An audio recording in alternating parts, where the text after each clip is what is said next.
Ivan, bakit hindi qualified bilang freedom of expression itong pagbabanta ni VP Duterte?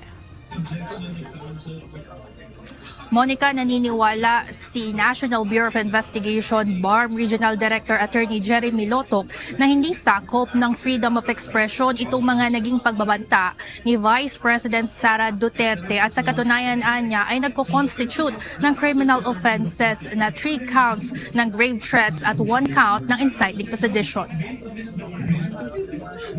Sapat umano ang mga prima facie evidence ng National Bureau of Investigation para ireklamo si Vice President Sara Duterte sa Department of Justice. Ayon sa pangalawang testigo sa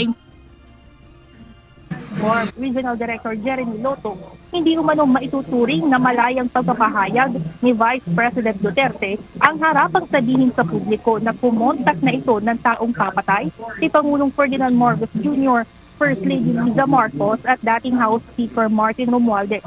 Anya, hindi ito asal ng pangalawang may pinakamataas na posisyon sa bansa. If we allow the argument that it is within the bounds of freedom of speech, if we allow that to become the norms of our society, then who would prevent anybody from doing the same to anyone?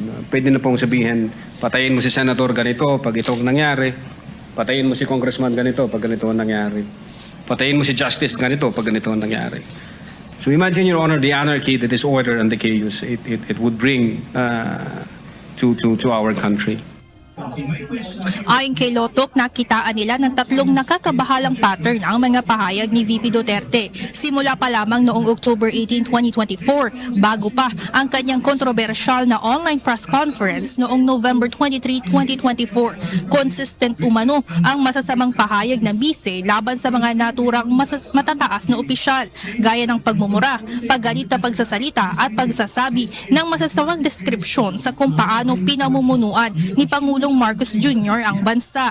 Bunsod nito, lumalabas anya sa kanilang investigasyon na maaaring magdulot ng kaguluhan sa bansa ang mga ganitong klaseng pahayag. It appears that these statements have tendency to stir up the people against the government, have tendency to disturb the peace of the community, have tendency to undermine the peace and order, the public peace and order, sir. Ayon kay Lotok, nagsagawa rin sila ng investigasyon tungkol sa umanay threat laban kay VP Duterte na tinatawag na Operation Romanov. Ngunit hindi umano ito pumunta nang imbitahan ito sa kanilang tanggapan.